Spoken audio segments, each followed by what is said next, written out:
لله رب العالمين والصلاة والسلام على سيد الأنبياء والمرسلين وعلى آله وأصحابه أجمعين أما بعد قال الرسول صلى الله عليه وسلم بعثت معلما أو كما قال عليه الصلاة والسلام শ্রদ্ধেয় শাখা প্রধান যারা আবুল হাসান স্যার আজকে আমাদের বিদায় সম্মানিত আপা সবারই আজকে যাকে নিয়ে আজকে আমাদের অনুষ্ঠান আমাদের শ্রদ্ধেয় সালমা বানু আপা শ্রদ্ধেয় শিক্ষক মণ্ডলী আমার স্ত্রীর ছাত্রবৃন্দ আমরা আগে নিয়োগ করেছি আজকে আমরা কিন্তু বেশি কথা বলব না আজকে হলো আমাদের সালমা বানু আপার কথা বলার দিন তার জীবনে এখানে আমাদের সাথে একসাথে দীর্ঘদিন চলার পথে তার যে অনুভূতি তার যে এখানকার যে অভিজ্ঞতা সব কিছু তিনি আজকে সংক্ষিপ্ত আকারে তিনি আজকে আমাদের সাথে শেয়ার করবেন কাজে আমি কিন্তু আজকে বেশি কথা বলতে চাই না শুধু এইটুকু বলতে চাই সালমা বানু আপা আমার বিষয় অর্থাৎ ইসলাম শিক্ষা বিষয়ে তিনি পড়াতেন বিভিন্ন ক্লাসে কাজে আপা শিক্ষকতার জীবন আমি মনে করি 100% সফল হয়েছে একজন আদর্শ শিক্ষক হিসাবে কিছুক্ষণ আগে আমাদের স্যার বললেন যে আদর্শ মা হিসাবে কাজে আদর্শ শিক্ষক হিসাবে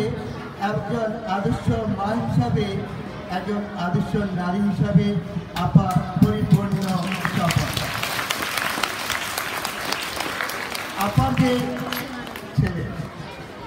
আমরা সেই যখন ছোট ছিল সেই 1996-97 সাল থেকে আপা যখন যেখানে যেতেন ছেলেকে কিন্তু ছেড়ে যেতেন না কাজে দেখতে দেখতে এখন বড় হয়েছে বিবাহ করেছে তারপরে এখন কি সন্তান হয়েছে আপাও কি হয়েছেন দাদি হয়েছেন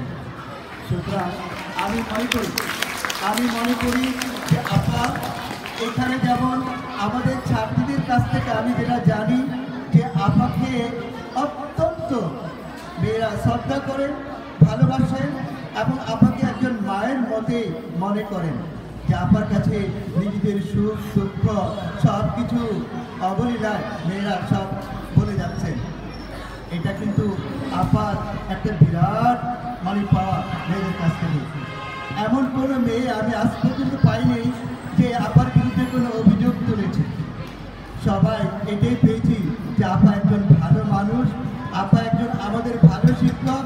আপা একজন আমাদের ভালো মায়ের মতো মানুষ কাজে আমি মনে করি আপা শতবার সফল হয়েছে কাজে আপাকে আমরা বলবো যে আমাদের জন্য দোয়া করতে আমরা যেন শিক্ষকরা আপার এই আদর্শ অনুসরণে আমরাও যেন সফল হতে পারি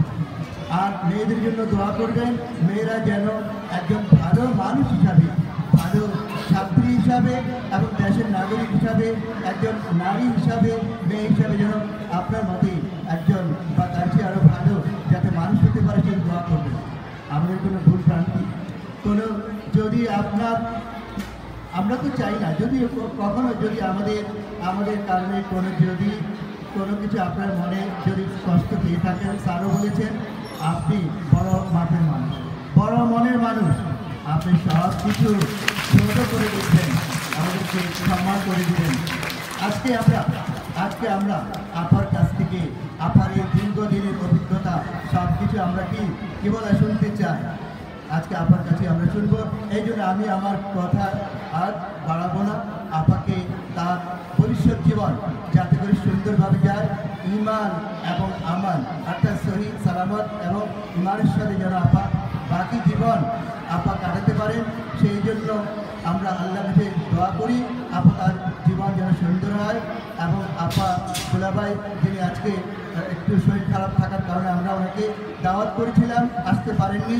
এবং তিনিও তোমাদের দোয়া জানিয়েছেন আমাদের ফোনের মাধ্যমে আপার মাধ্যমে কাজে আমরা তার জন্য দোয়া করি তিনিও যেন সুস্থ থাকেন সুন্দর থাকেন